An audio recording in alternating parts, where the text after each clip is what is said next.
Assalamualaikum dan salam sejahtera langsung dari World Trade Center Kuala Lumpur, dan ini fokus minggu depan. Kita memberi tumpuan beberapa perkara terutamanya melibatkan COVID-19. Yang pertama, saya membawakan fokus berkaitan dengan yang mana permohonan vaksin untuk AstraZeneca secara sukarela yang dibuka 12 tengah hari pada Ahad 5 Mei 2021 telah pun penuh, dan untuk minggu depan bagaimana pula kita nak melihat kepada perkembangannya dan apa pula perkara-perkara baru yang akan diumumkan oleh Menteri Terbabit. Yang kedua adalah berkaitan dengan pemantauan peningkatan kes COVID-19 termasuk pematuhan SOP dan juga dalam kita mengurangkan jangkitan COVID-19. Dan seterusnya antara fokus-fokus lain adalah berkaitan dengan Perintah Kawalan Pergerakan selepas diumumkan bahawa kerajaan akan menilai semula PKP yang berkaitan dengan negeri yang mengalami peningkatan kes akibat COVID-19. Dan seterusnya, fokus minggu depan pula menjurus juga kepada 3 Mei setiap tahun ialah Hari Kebebasan Akhbar Sedunia. Dalam pada itu, pada 4 Mei 2021, Datuk Seri Akrisani Abdullah Sani akan memulakan tugas sebagai Ketua Polis Negara yang baharu. Juga kita memberi tumpuan dalam fokus minggu depan adalah berkaitan dengan skim harga maksimum musim perayaan Hari Raya Puasa 2021 bagi fasa kedua. Jadi saya rangkumkan, kita lihat kembali fokus utama dan juga fokus minggu depan.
Baik, kita membawa tumpuan ini yang mana tidak sampai pun sebenarnya 4 jam pendaftaran dibuka.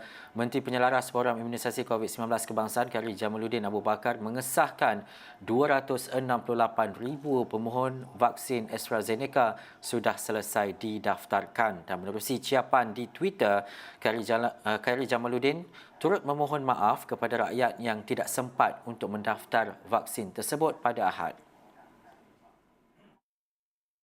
Dalam ciapan yang sama, beliau turut memohon maaf atas masalah teknikal yang berlaku pada awal pendaftaran dibuka.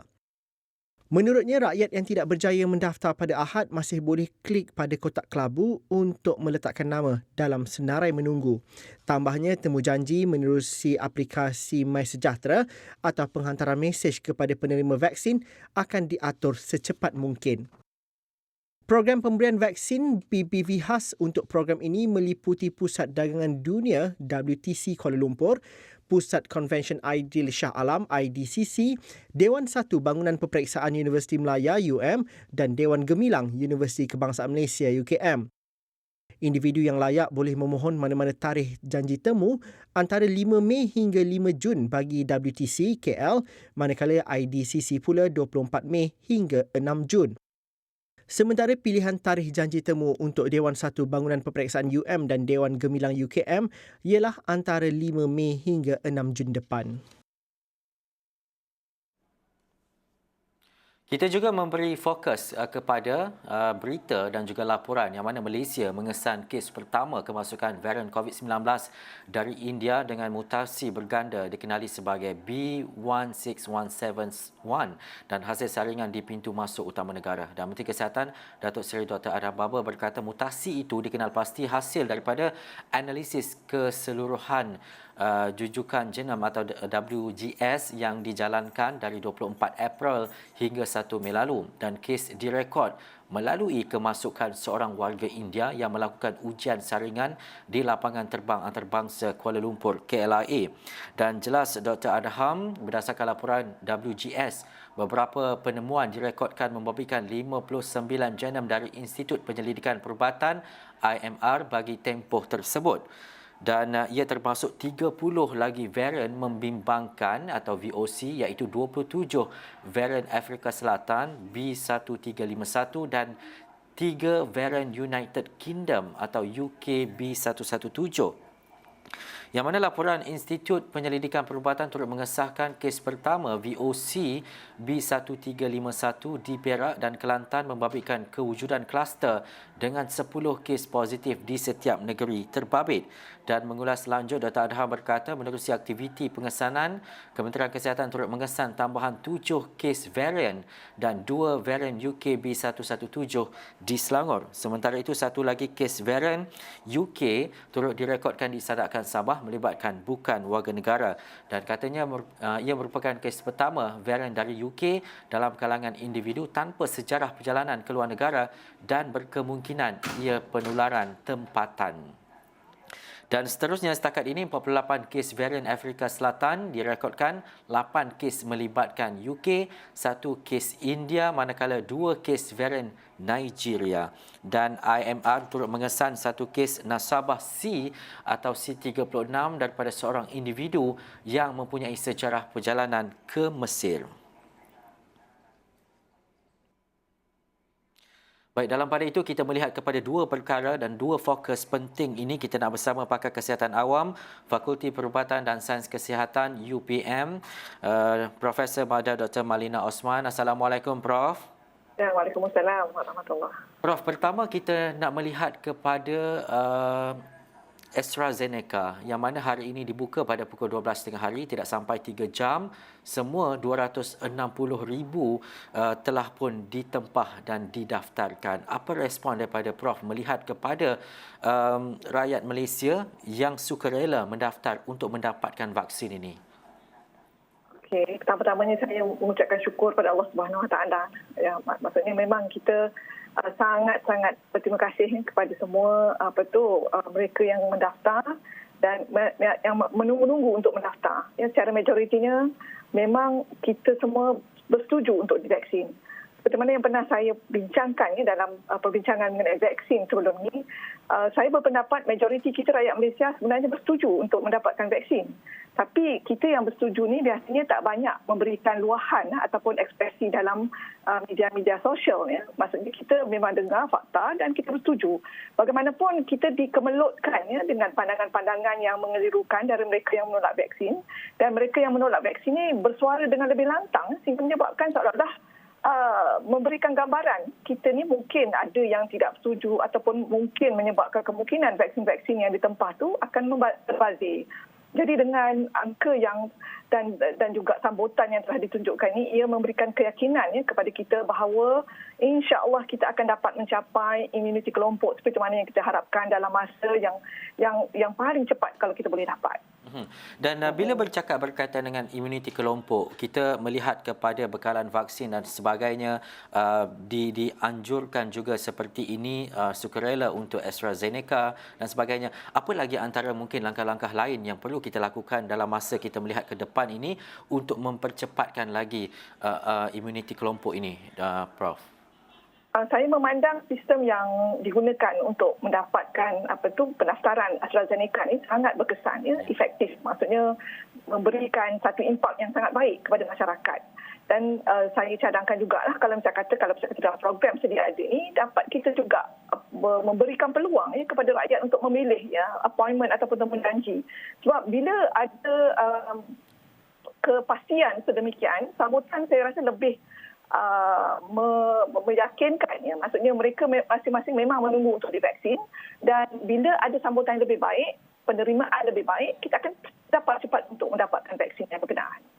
Doktor, bila bercakap berkaitan dengan AstraZeneca dan juga apa hasil yang kita dapat hari ini kurang daripada 3 jam untuk pendaftaran vaksin berkenaan, ini menunjukkan bahawa tiadanya kebimbangan dalam dalam kalangan rakyat Malaysia berhubung dengan vaksin berkenaan, doktor. Betul, saya setuju pendapat itu sebab sebenarnya kebanyakan kita, majoriti, sebahagian besar kita memang bersetuju dengan fakta-fakta saintifik dan apa yang telah dinasihatkan oleh Kementerian Kesihatan Malaysia. Tapi disebabkan oleh adanya pandangan-pandangan yang agak berbeza, memberikan gambaran-gambaran buruk, mengelirukan, sehingga menyebabkan mencetuskan kebimbangan di kalangan kita, takut-takut kalau sambutan terhadap vaksin ini tidak seperti mana yang diharapkan. Tapi apa yang telah ditunjukkan oleh masyarakat kita pada hari ini adalah satu perkara yang pada saya memberikan suntikan baru kepada kaki tangan kesihatan dan juga negara dalam melaksanakan program vaksinasi ini, dan kita harap juga lebih ramai lagi yang akan mendaftar dan seterusnya mendapatkan vaksin dalam tempoh yang terdekat. Dan doktor, yang kedua adalah berkaitan dengan mutasi berganda, dan kita tahu adanya varian-varian baru yang baru dikesan adalah varian dari India, yang mana kita tahu kita telah pun menyekat dan juga larangan memasuki Malaysia bermula Rabu, dan juga bagaimana doktor melihat kepada ancaman kepada varian baru terutamanya daripada India ini? Varian baru ni dari segi klinikalnya didapati bahawa simptomnya lebih kurang serupa dengan strain yang lain, strain COVID-19 yang lain. Tapi ia mempunyai kadar jangkitan yang sangat tinggi, maksudnya high transmissibility rate, maksudnya mudah sangat berjangkit. Jadi apabila mudah berjangkit, jangkitan mudah tersebar, dia akan menyebabkan kluster-kluster lebih mudah berlaku, dan peningkatan mendadak kes-kes dalam tempoh yang singkat agak membimbangkan kalau berkaitan dengan strain yang ini. Jadi apa yang kita boleh harapkan ialah supaya saringan dengan lebih giat dapat dilakukan kepada individu-individu yang berkenaan dari negara-negara yang terlibat.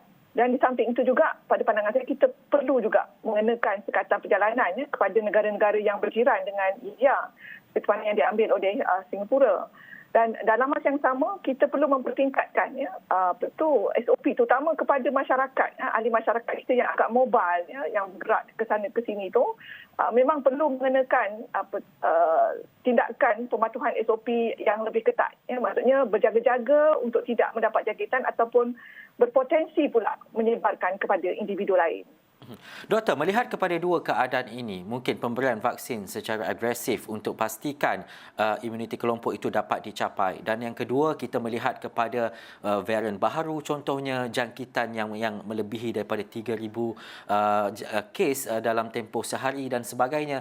Bagaimana untuk kita pastikan dua perkara ini dapat dilaksanakan ataupun diselaraskan dengan baik? Maksudnya vaksin itu diberikan dalam masa yang sama, kita dapat juga menangani kes-kes yang melibatkan varian baru, jangkitan berganda dan sebagainya, doktor?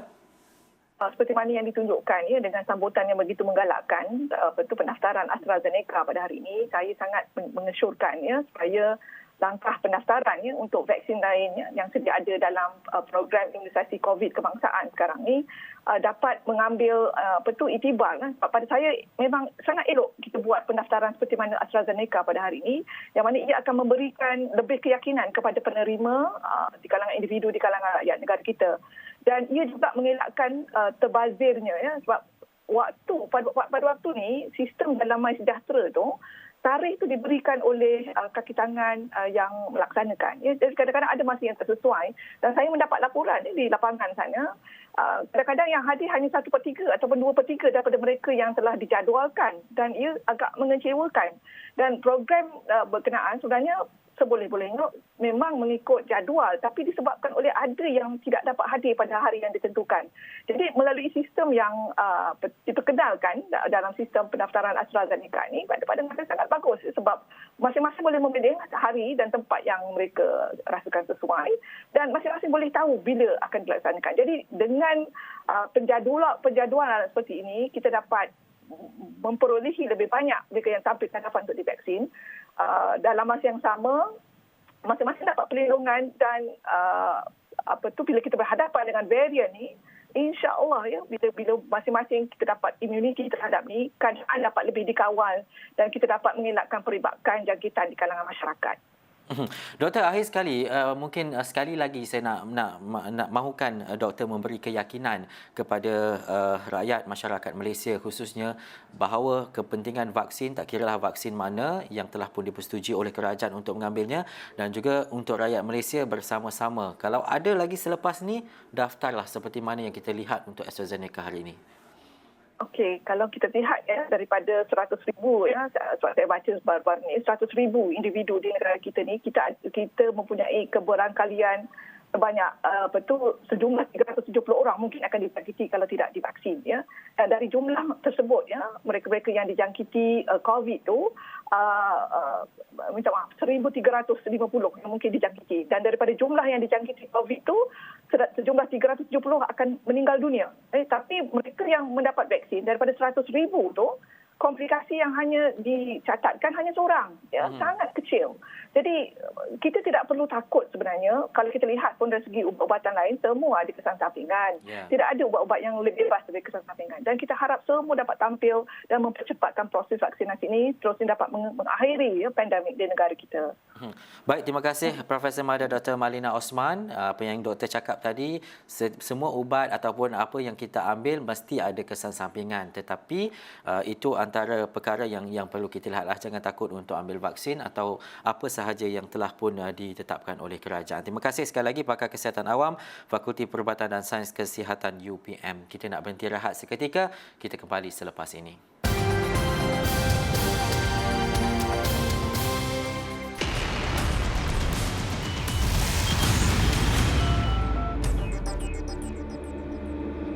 Kembali dalam fokus minggu depan, tapi sebelum itu, Malaysia dan Singapura mencapai kata sepakat untuk melaksanakan aturan lawatan kecemasan sakit kritikal dan kematian DCEV membabitkan pergerakan rentas sempadan antara kedua-dua negara. Menteri Luar Datuk Seri Hishamuddin Tun Hussein berkata kedua-dua negara telah merangka dan bersetuju mengenai garis panduan bagi skim DCEV yang akan dilaksanakan mulai 17 Mei ini.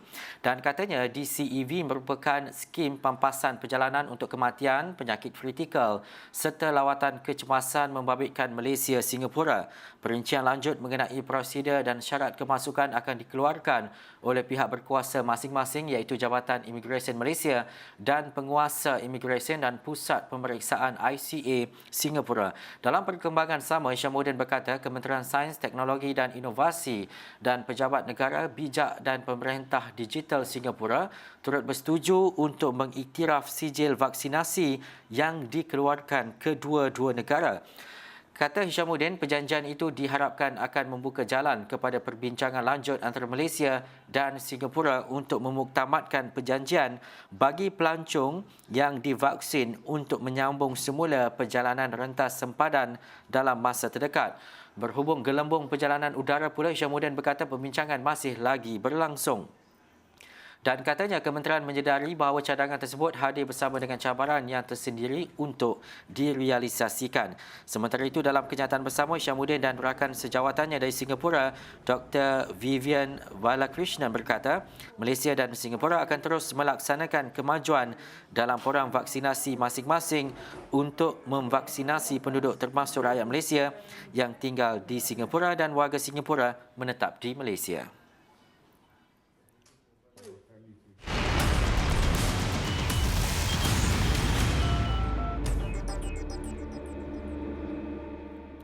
Baik, seterusnya fokus minggu depan turut memberi dan juga melihat kepada berita dan juga isu berkaitan dengan mesyuarat sidang khas Majlis Keselamatan Negara MKN yang sebelum ini bersetuju membenarkan pelajar-pelajar institusi pendidikan tinggi IPT untuk pulang ke rumah masing-masing sempena Hari Raya Aidilfitri kecuali di Sarawak. Dan sehubungan itu, Kementerian Pendidikan Tinggi KPT telah menetapkan beberapa mekanisme kawalan di mana pergerakan pelajar akan dilaksanakan secara berfasa.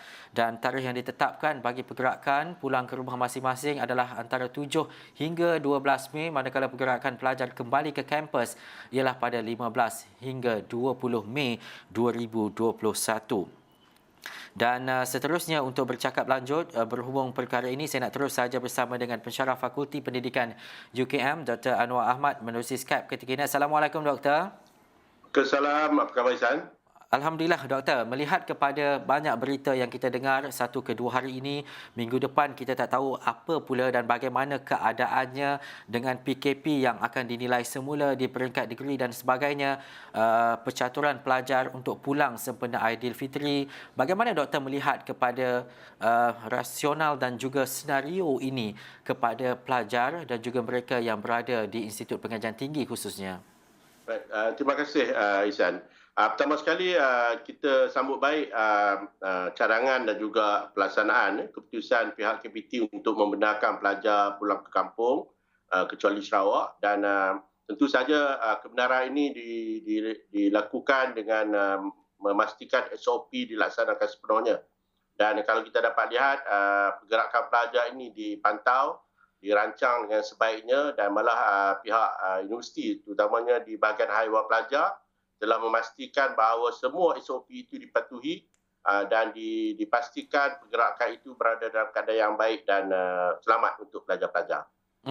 Dan juga doktor, bagaimana untuk kita pastikan perjalanan dan juga sistem pendidikan negara ketika kita berdepan dengan krisis pandemik ini dapat dilaksanakan dengan baik? Kita ada PDPR tetapi perkara-perkara lain untuk kita lihat di masa hadapan supaya ia lebih diselaraskan ataupun dapat dilaksanakan dengan lebih jitu, dengan lebih baik dan konsisten. Baik. Pertama sekali yang perlu kita lakukan adalah berlakunya perubahan minda kita. Our mindset kena berubah bahawa kita sudah berada dalam satu alam ataupun satu fenomena baru yang memerlukan kita untuk mengubah cara kita melakukan kerja khususnya dalam bidang pendidikan ini. Kita tahu bahawa kalau kita tengok dalam tempoh 2 minggu yang terakhir ini peningkatan berlaku, dan kita juga tidak boleh menjangkakan pada masa-masa hadapan adakah akan berlaku lagi peningkatan yang baru. Ini menunjukkan bahawa kita harus melakukan perkara baru untuk menguruskan sistem pendidikan kita.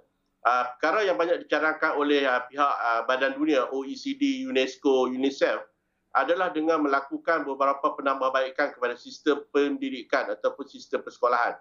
Antara yang paling ditekankan adalah melaksanakan pendidikan secara hybrid, iaitu bersemuka dan juga secara online.